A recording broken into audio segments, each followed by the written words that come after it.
Hello, Swifto here, and welcome to this fourth part of my silly little audio story, Lab Rats, The Whole Story. In this part I shall be reading Chapter 6, A Whole Other Mess, Chapter 7, A Whole Lot of Trouble, and Chapter 8, The Whole Truth. Thank you very much for listening, and I hope you enjoy. Chapter 6, A Whole Other Mess. Despite the fact that Paul had fallen asleep after such a traumatic event, he actually had a pretty decent sleep that afternoon. Maybe it was because he had not slept much after the row he had had with Colin the night before, and the fact that he had got up early to work on the time machine some more. Make breakfast, move the kitchen table into the lab, got into a fight with Colin, blown up the lab door, and had a scare after going outside, not forgetting that he had also lost some blood from cutting his hand. His dreams were formed from bits of memory that he remembered from a time before he had come to the laboratory and built the time machine. He saw the pleasant early morning god rays shining through the green tree tops, the bright yellow light illuminating the narrow pathway through the trees. Tall grass swayed in the gentle breeze as swifts flew by and rested on a nearby telephone pole. He heard the familiar sound of a girl laughing. The memory was distant, but he could remember it very clearly. The girl he was with smiled, and then Paul saw why. They had followed the path through the woods to a small pond. The girl had a fishing net in her hand and a small plastic bucket in the other. She kneeled down at the edge of the pond, where it poured down the hill into a small waterfall.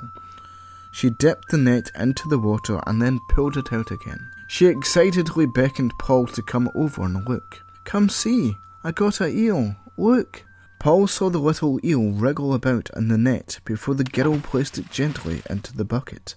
Paul looked out at the pond and saw the yellow sunlight made it sparkle like a starry night, glittering with all the magic and wonder of those days he used to look up at the sky and dream of other worlds, of perhaps meeting people like himself, out there in some faraway planet, far from the earth and the human race, which seemed so alien to him. Paul was now sitting up in bed, looking out the window at the stars, captivated by the possibilities. He heard a muffled sound and wondered what it was. Looking round, he saw the girl again, looking at him angrily in the bed next to his. "Why are you not sleeping?" she whispered. They were in a large room filled with single beds, each occupied by another child, fast asleep. The girl came over and sat beside Paul as they both looked up at the starry sky. "Which one's your home?" the girl asked him. "That tiny little yellow one, over on the far left," Paul teased her.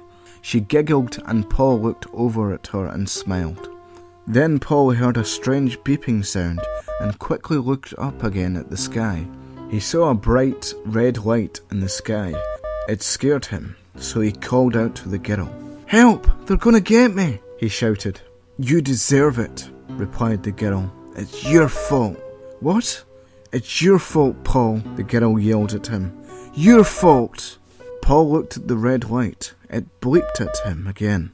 This time he could see that the light was coming from the time machine. Standing beside the time machine was Colin, swinging a huge mallet. He hit the time machine with the mallet repeatedly. Paul told him to stop it, but Colin did not acknowledge him.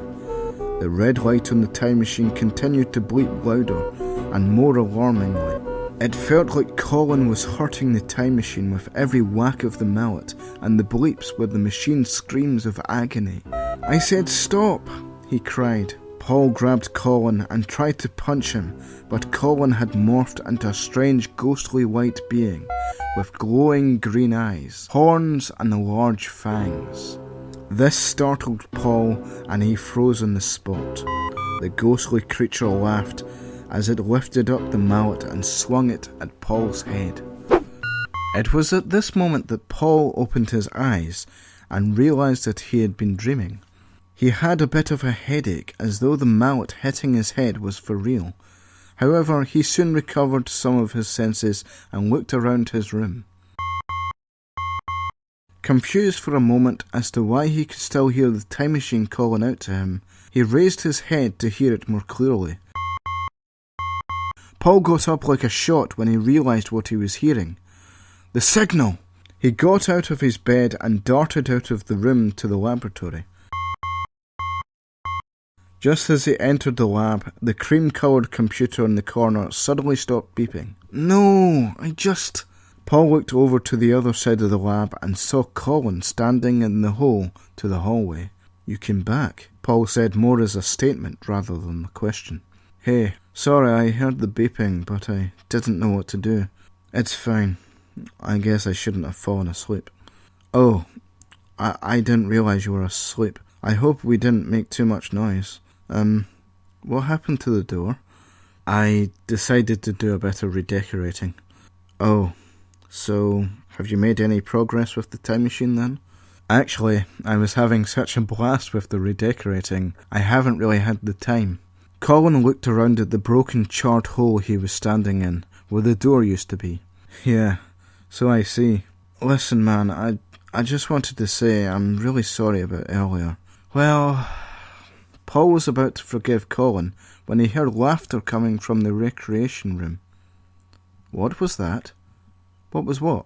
Paul walked quickly through the lab and barged past Colin into the hallway. He got quite a shock when he opened the door to the recreation room and found 3 other boys sitting on the couch, one playing Crash Bandicoot while the other 2 watched. As quickly as he had opened the door, he closed it again, without wasting any time to ponder. He marched over to Colin with a fiery fury in his eyes. Why are there people on my couch? What? You let outside people in here? In my lab? Hey, relax. They're friends of mine. Friends? How can you have friends? You're not even from here. We just met outside in the park. They said they knew how to unlock a secret ending on Crash Bandicoot, so I thought they could come in here and show us how to do it. Paul was so angry that all he could manage to do was make strange noises squirt out of his red, trembling face. He let out some air, but he still struggled to talk again. Are you okay? Colin asked. No! The lab is compromised now because of you. What? What the hell are you even talking about? This is my lab, you idiot. You know, with all my top secret projects, including a flippin' time machine. Do you realise how dangerous it is letting normal people in here? They could steal my ideas, sell them to terrorists, or worse, the government. How would that look? Time-travelling terrorists. Does that seem like a good idea to you? What's a terrorist?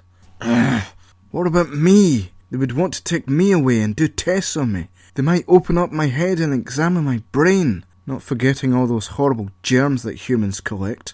Damn it, I'm going to have to decontaminate that couch now. Okay, I'll tell them to leave if it bothers you so much. No! I want you out of here as well. What? You heard. You went out there so you can stay out there. You could be riddled with all sorts of germs and diseases by now. What about getting me back home with the time machine? Fuck the time machine and fuck you too.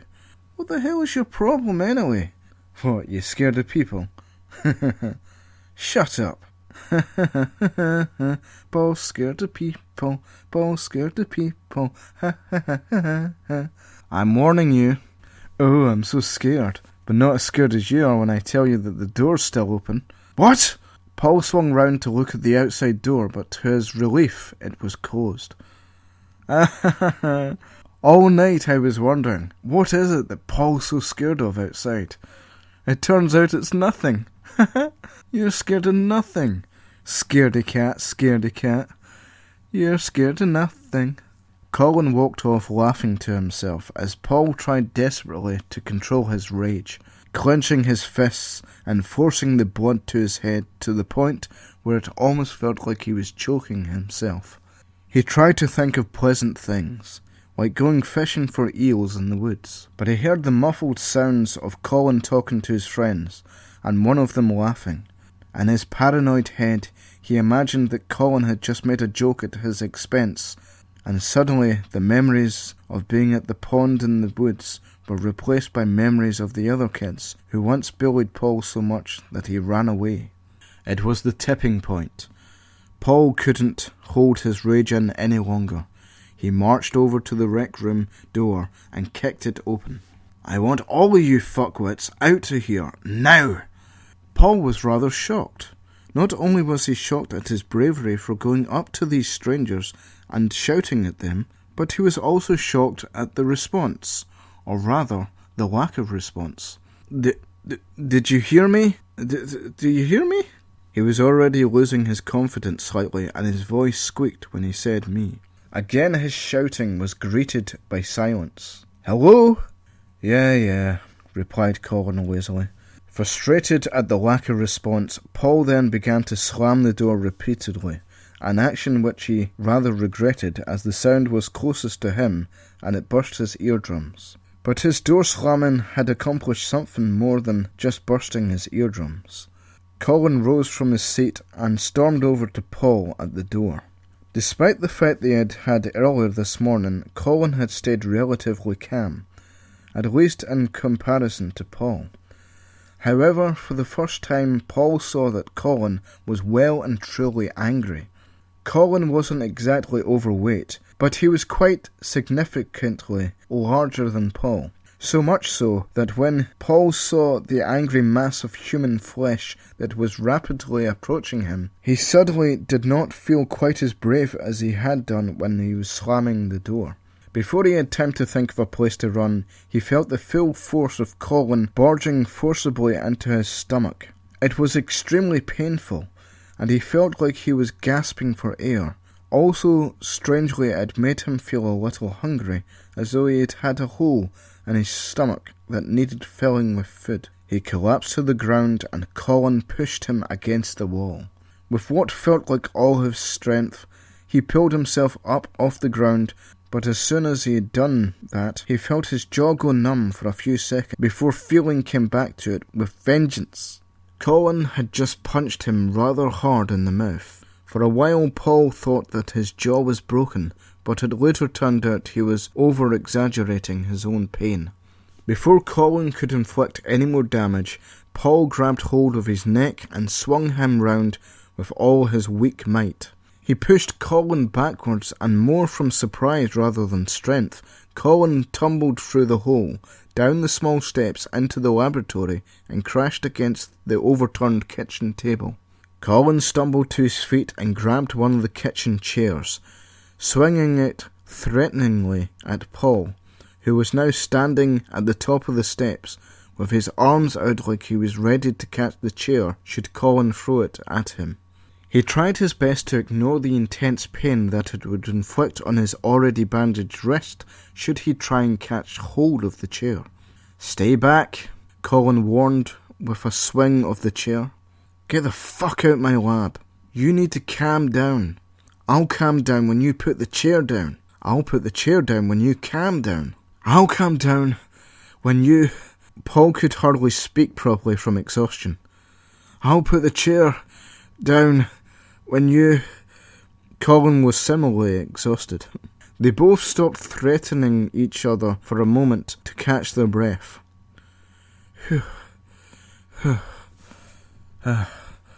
Then, when he thought that this would be the right moment to catch Colin off guard, Paul lunged forward, grabbing the chair out of Colin's hands. The two of them then wrestled for the chair before Colin gave up and pushed Paul over. The chair squashed Paul's fingers in the fall, but he was too angry to care at that moment. Colin retreated into the next room with the time machine in it. Paul got up and raced after him. As Paul entered, Colin pushed him into the wall. Paul felt his elbow digging into his chest. He tried his best to squirm out of his awkward position, but to no avail. Colin had locked him in place. However, Colin soon began to tire, and Paul was free once again. The two of them pushed and grabbed and poked each other and pulled at their clothes, kicking and punching, kneeing and elbowing, until they found themselves in Paul's bedroom. Paul pushed Colin back into the other room, while at the same time grabbing something to hit Colin over the head with. With all his force, Paul swung right at Colin's face, with a soft fluffy bed pillow. Paul looked down at the pillow he was holding and then up at Colin. For that moment they both stopped fighting each other to laugh at the rather silly situation they had found themselves in. But after a moment of silly laughter, Paul decided that he didn't really like Colin laughing at his expense, and so he dropped the pillow and instead picked up a fire extinguisher that was in the corner of the room. He lunged forward at Colin, and Colin ducked out of the way. Tripping over Colin, Paul and the fire extinguisher crashed straight into the portal stabilizer hoop, which promptly bent over as Paul fell on top of it and squashed it out of shape. It was shattered into bits and damaged beyond repair. "You son of a bitch! You could have killed me with that," bellowed Colin with rage. Colin picked up the dazed Paul and flung him against the time machine, his face squashed on the keyboard. "I'll kill you for this. Now how am I going to get home? You broke it, you idiot." Colin then realised that there was sparking and sizzling sounds coming from behind him. He let go of Paul and turned round. In front of Paul and Colin was the bent and broken metal hoop, which sparked and buzzed angrily. "Oh no," Paul sighed. "You slammed me into the time machine and activated it. It's been activated, and the portal stabilizer, it has been smashed to pieces." A sudden bright light appeared, and Paul pushed Colin and himself away from the time machine.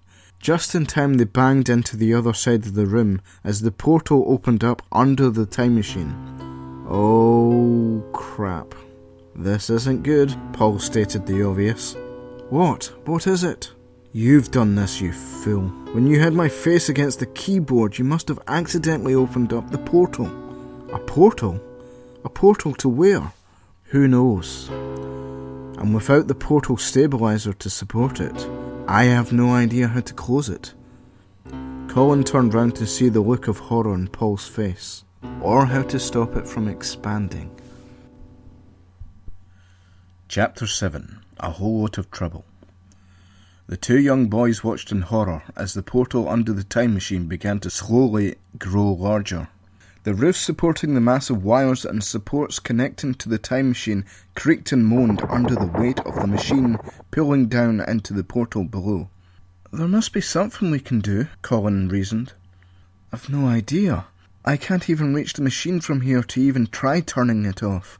Not that that would do much good anyway, as the portal isn't restrained by the portal stabilizer anymore." "Come on, you built the damn thing. Surely you can think of something to stop it." "If I could, do you not think I would be doing it right now?" "Alright, keep calm. Maybe we should try and block it up somehow." "Don't be silly. Can't you see how much bigger it's gotten? There's no way to stop it now. It's just going to keep on growing."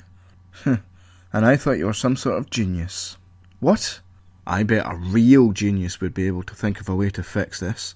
But nah, never mind. You're obviously not smart enough. I guess we should go out and find someone smarter."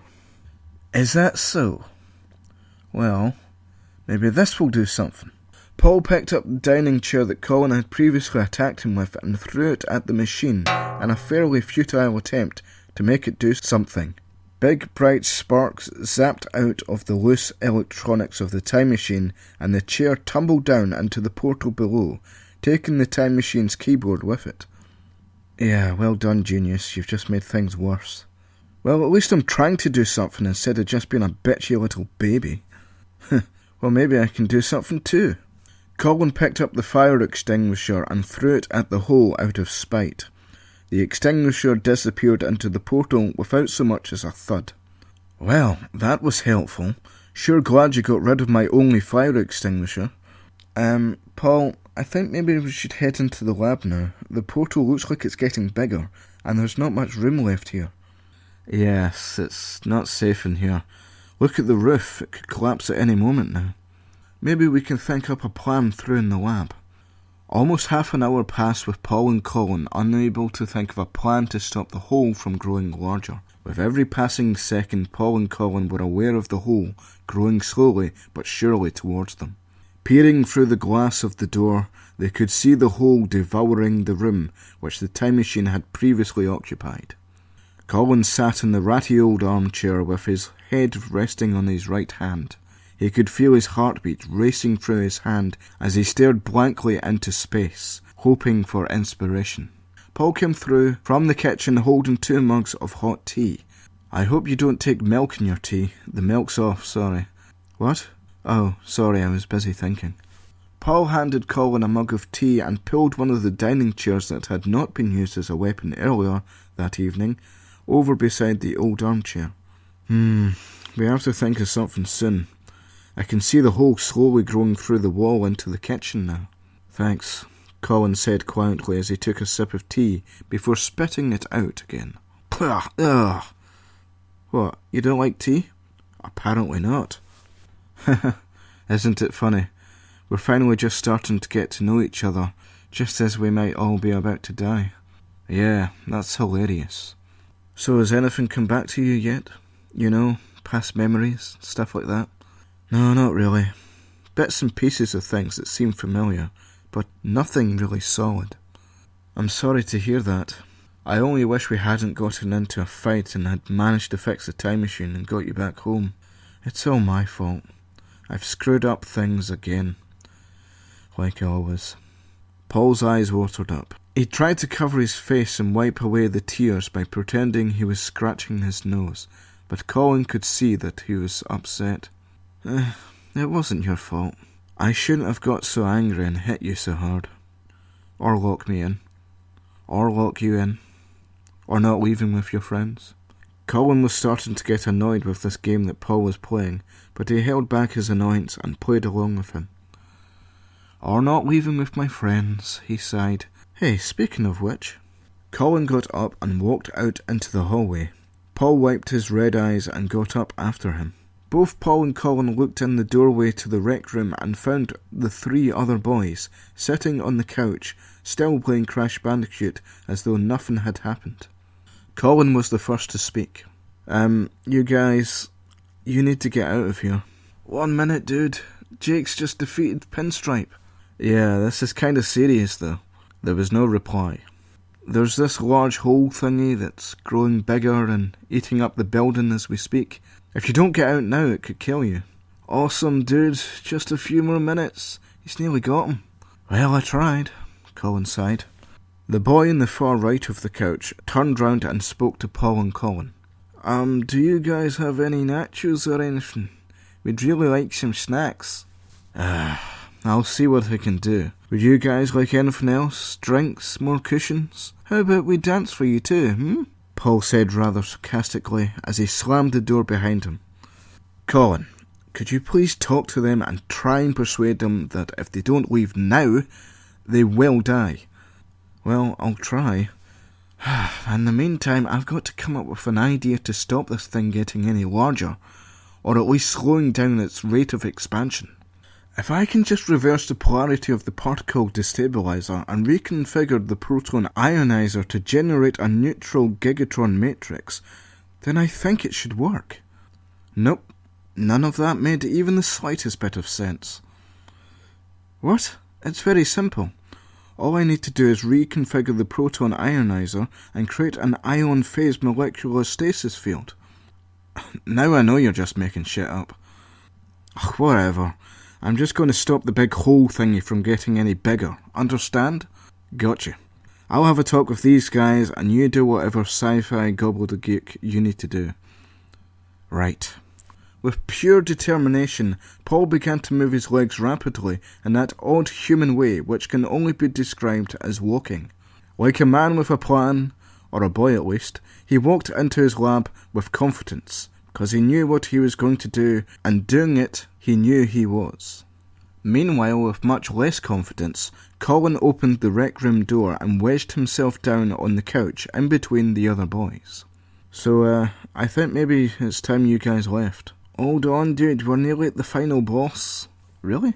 Awesome." Totally. All the same though, I think perhaps you should save the game and stop now." "We can't, the memory card's full.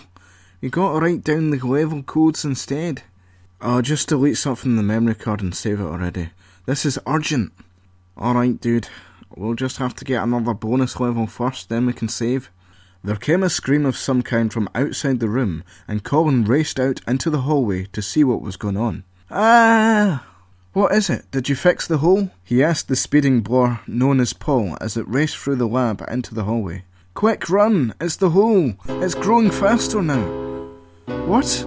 No time for questions, just move!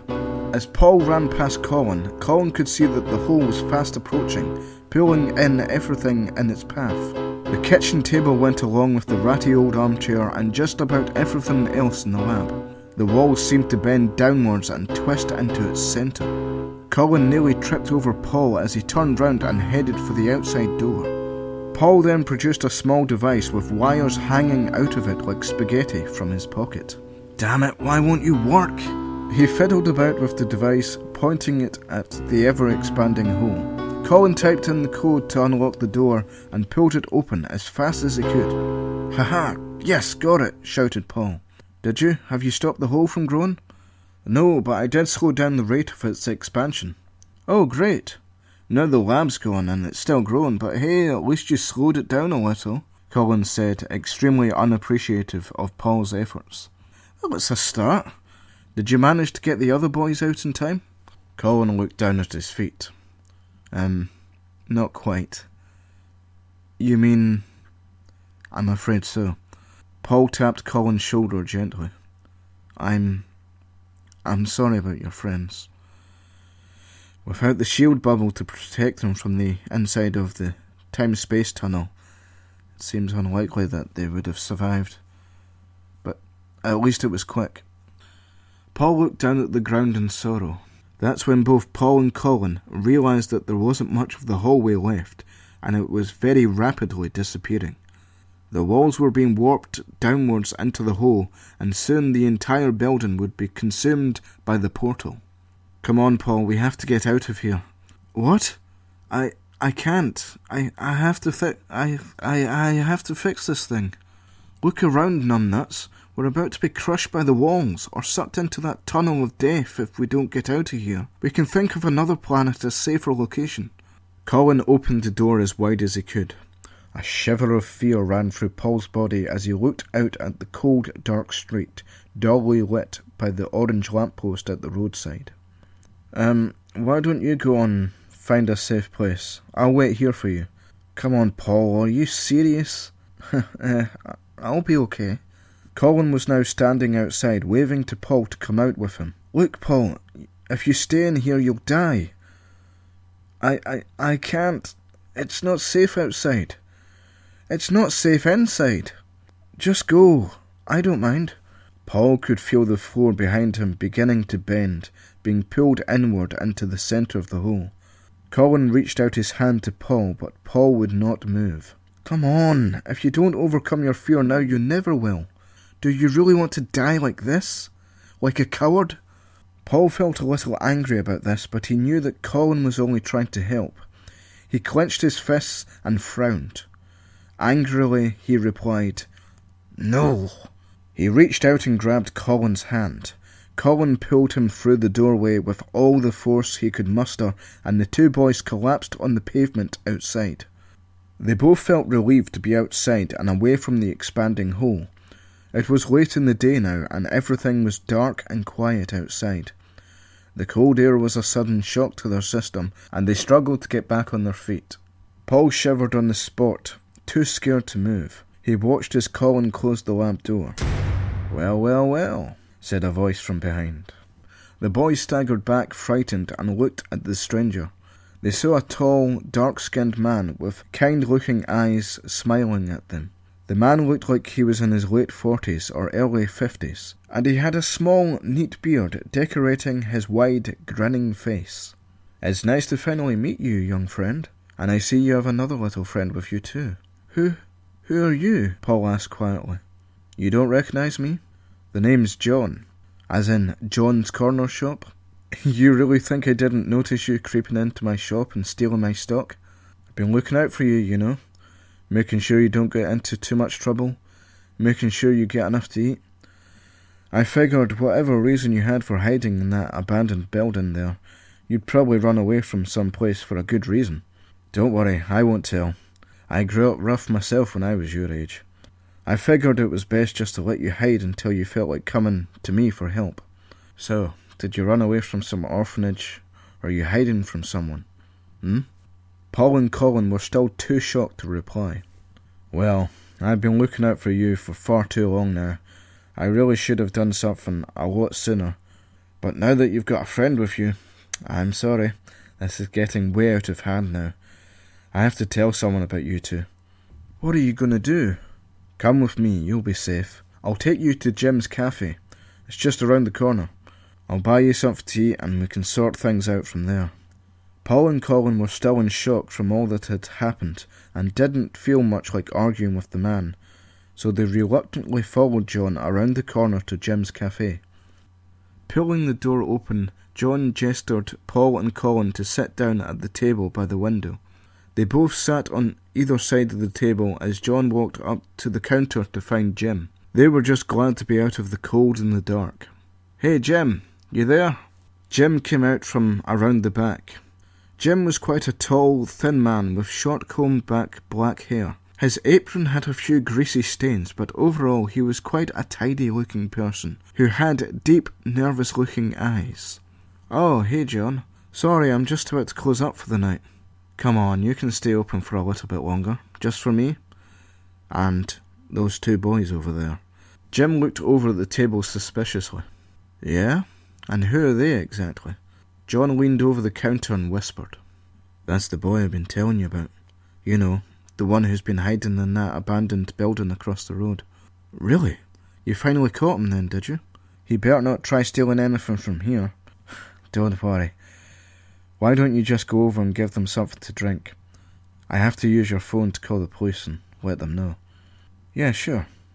It's around the back. Thanks. Wait, there's two of them. I thought you said it was just the one.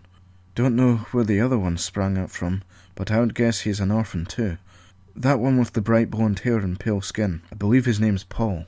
No idea who the other one is. You should have told the police about him a long time ago, my friend. Yeah, I know. But I also know what it's like growing up alone. No brothers or sisters, mum or dad. I can tell you it's rough, Jim. Believe me, it's rough.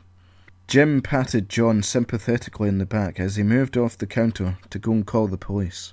As John went round the back to make his call, Jim started to wipe the counter. He looked over to the table at the other side of the room. The two boys stared quietly out the window.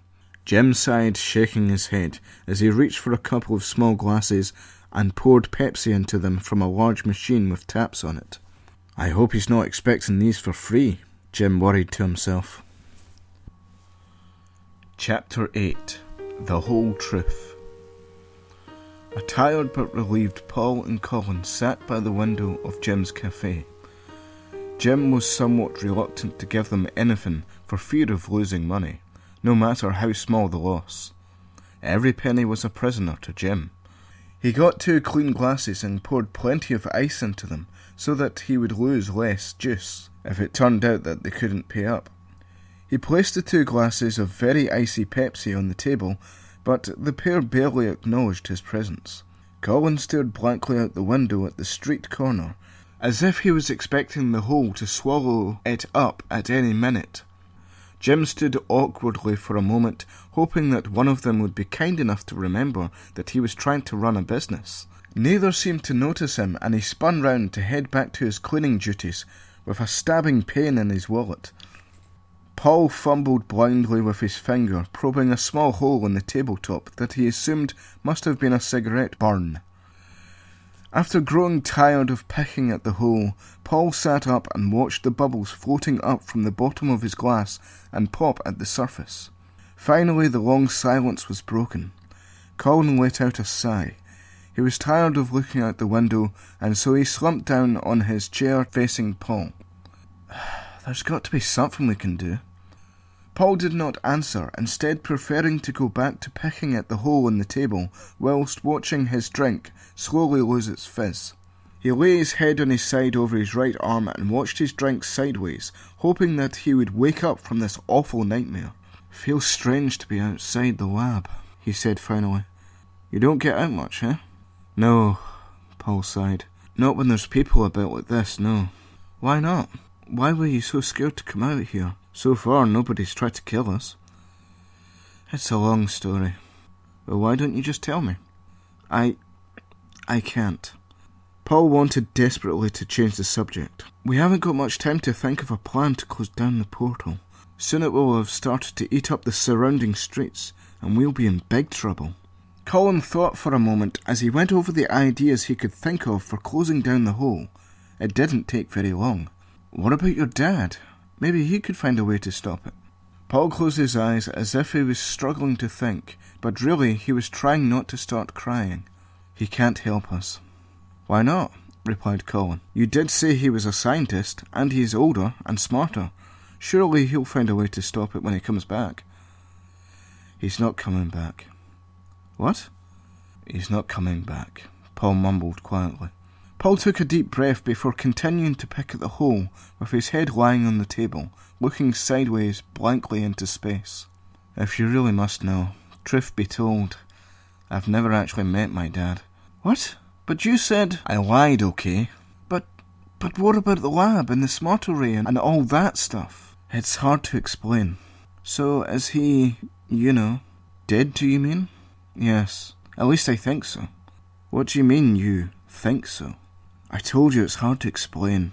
You probably wouldn't believe me anyway. Well, try me. I might believe you. I don't know if I could trust you or not. It's not exactly something I feel very comfortable talking about. I promise I won't tell anyone else. Yeah, I know what happens when you make promises. Colin sighed and shrugged his shoulders. That was different. I swear I won't tell anyone this if you don't want me to. Oh, very well, if you must know. Paul leaned back in his seat and stared blankly at the rising bubbles again, lost in his memories. When I was just a baby, they found me, abandoned inside the smart array. Obviously, as you know, he had used the machine to give me abnormal super intelligence. The reason why he did this, I have no idea. But when they found me, they discovered that the lab had caught fire, and all my dad's work was burnt and ruined. Well, almost everything was ruined. Somehow the smart array just barely survived with me inside it. I survived the fire that night, but... Paul looked up at the window. He wanted to see something outside, but all he could see was his reflection shining back at him. They never found his body. I'm sorry, Colin said, unable to think of a better response. It's okay. In a way, part of him lives on, through me. I don't know why he did what he did, but he must have had a good reason for doing it. I often wonder, was I just an experiment to him? Did he place me in the smart array to save me from the fire? What really happened that night? And what happened to him? Most likely I think he burned to death. I was quite apprehensive when I went back to the lab years later. I half dreaded finding his body, but at the same time, if I had, at least I would have had some answers right now. So that explains why the lab looks like such a mess. But why did you stay in that burnt-out dump, especially after what happened to you there? Why? Do you have any idea what it's like to live in the 20th century, when you're different from everyone else? You remember who you're talking to? I don't even know what it's like to live in whatever century I'm from. Of course, sorry. So being different made it hard for you. After the fire, I was rescued and taken away to be looked after by some family who I barely remember now, though that's not unusual considering I was just a baby at the time. Most people cannot remember anything from that age, but due to the effects of the smart array, I remember. I remember the look of terror on my father's face when... Paul's lip trembled as he relived that night that haunted him throughout his short life. And I remember what it was like being a baby, the awful way they looked at me as some sort of strange specimen, nothing more than a lab rat. They couldn't handle trying to raise me, and quite frankly, I couldn't stand them either. So I was sent away to an orphanage. Paul clenched his fists hard as he remembered his time in the orphanage. It was there I really learned to despise people. The other kids, they made fun of me constantly. Just because my brain worked a little differently from them, they treated me like a freak, an outsider, a monster, an inhuman being with no emotions, no feelings. Eventually I couldn't take it anymore.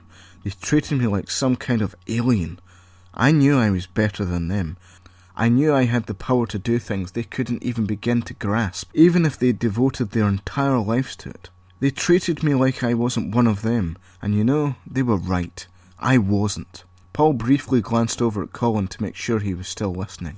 So I ran away from the orphanage and came back here, back to Demonfield, back to my dad's laboratory to make things right. I was scared that any day someone would come looking for me. Couldn't trust anyone. And I was fed up of hearing people making fun of me all the time. So I locked myself away. I fixed the computer AI that my dad had created to at least keep me company, and devoted the last few years of my life trying to fix things for the better. The time machine? Yes, the time machine. You remember when I told you that one of the side effects of the smart array is that I'd sometimes remember one of my dad's personal memories by accident? Oh yeah, like the boat thing that you saw back in the empty void. Yeah, well, as long as I can remember, I've had this vision of that night the lab burnt down. In my mind I can visualise the smart array, clean and new looking, my dad placing me inside. He seems like he's in a hurry. He rushes about trying to get things set up as quickly as possible. And then what? There was a man, or at least I think I saw a man. He barged his way into the lab, and somehow, as if from nowhere, fire appeared. The whole lab was set on fire. I can almost feel the heat.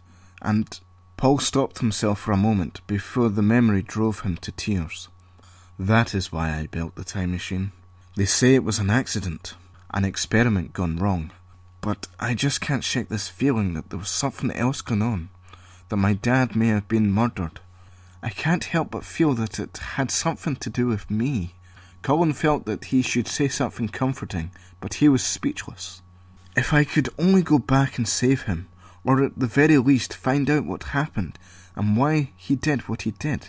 I feel that there must have been a reason why he wanted to give me all that knowledge that he gave me. But why? If I could just at least learn that, then maybe it would all make sense at last, and I could finally know how to feel about him. So for the past few years you've been working on this machine. Alone?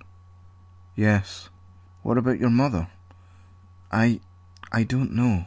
I have no memory of her. Maybe I'll find out who she was when I go back and save my dad. Paul looked hard at the hole in the table as he fought back the tears in his eyes. All these years I've been alone, terrified of going outside, scared that they might try and take me away again, or treat me like I was a freak and do experiments on me. But after all this time, I've convinced myself that I like being alone, that I'm a loner, and that I don't need anyone else. But all this time I've been lying to myself. I don't want to be alone. I'm terrified of being alone. Colin felt very uncomfortable in his soft, comfy seat. He had no idea what to say next, so he said nothing. Sometimes I think a lot about when I was back at the orphanage with the other kids. Most of them hated me because I was different. They said I wasn't human. They bullied you just because you were a little smarter than them? Well, that's just dumb. Actually, no. They bullied me because they thought I was stupid. But I thought you said you had superhuman intelligence or something like that. Well, I do, kind of. Yes, I did gain a lot of information early on that would normally take most people a lifetime to accumulate. But it's not exactly like copying a file onto a floppy disk. The human brain is a little bit more complicated, and there were a few side effects. Like I said already, I gained some of my dad's personal memories by accident. Some of these memories are very muddled, and due to my brain not having enough time to develop properly, I often suffer from memory failure, and it can blank out on me at inconvenient times. Such as when I first tested the time machine. I messed up, I accidentally got muddled up, and I forgot how to use the time machine. I inverted the portal and pulled you into my lab, rather than me travelling to your time. Sometimes I fear that I may be losing my mind due to my memories being so unstable. You're losing your mind? Is there anything you can do to prevent it? Perhaps, but I've been so preoccupied with the time machine that, ironically, I haven't had the time. Sometimes a large chunk of my memory seems to fade. It's also hard for me to remember sometimes what is truly my memory, or a memory that has been implanted in my mind by the smart array. The other kids at the orphanage used to make fun of me when I'd have one of my moments. I'd suddenly forget something really simple. At times it was like I had completely forgot everything. I just went completely blank. They called me a retard, a zombie, a dumb, inhuman robot. You shouldn't have listened to those arseholes. I bet none of them could have built a time machine. That shows you're not some dumb zombie or whatever. I can't even get that right. I am stupid. I have a stupid brain with stupid memory problems, and I just mess everything up all the time. You think you've got memory problems? You do remember what happened to me, right? Who are you again? Paul joked. How the hell should I know? I don't even remember not remembering what I just forgot. Huh? Their silliness cheered Paul up slightly, and he rubbed his chin thoughtfully, feeling a little bit more energized now. So how can we close up this wormhole thingy? He said, slightly more upbeat now. Colin took a sip of Pepsi. Oh well. Now that's much better than that tea stuff you had earlier. Trust me, tea tastes a lot better with a little bit of milk in it. Maybe, but I think I still prefer this stuff a lot more than tea. Paul looked down at the Pepsi bubbling away and smiled to himself. Sarah liked Pepsi too. Who's Sarah? Oh, just some girl I used to know. Probably the only person who ever liked me, out of the whole orphanage. I wish I could go back there and see her. Why don't you then? Colin asked casually as he sipped more juice from the straw. I can't. The other children would kill me if I went back there. Besides, I think I might have accidentally have killed her. Colin's Pepsi bubbled up as he pushed the liquid back down the straw with force. He coughed a little and looked up with surprise, decorating his face like a startled Christmas tree. Could say that with a straight face. Startled Christmas tree. Why the fuck did I write that? It's not even that good. It's terrible. You what? Well, I don't know. Maybe I did, or maybe I didn't. It was an accident. It was Ryan's fault. He tried to get Sarah to stop talking to me by telling her all sorts of horrible stories about me. So I tried to get rid of Ryan by throwing a rock at him, but I missed and I hit Sarah on the head by accident. The looks on their faces when they saw what I had done still haunt me. She was just lying there, not moving. My only friend. I had no other choice after that but to run away. The other kids tried to chase after me, but I ran as fast as I could through the woods. At one point, one of them caught me in the back of my jacket and pulled me back, but I managed to escape again. After a while, I got to the fence which marks the beginning of Far West Forest. I climbed over just as the others were coming closer.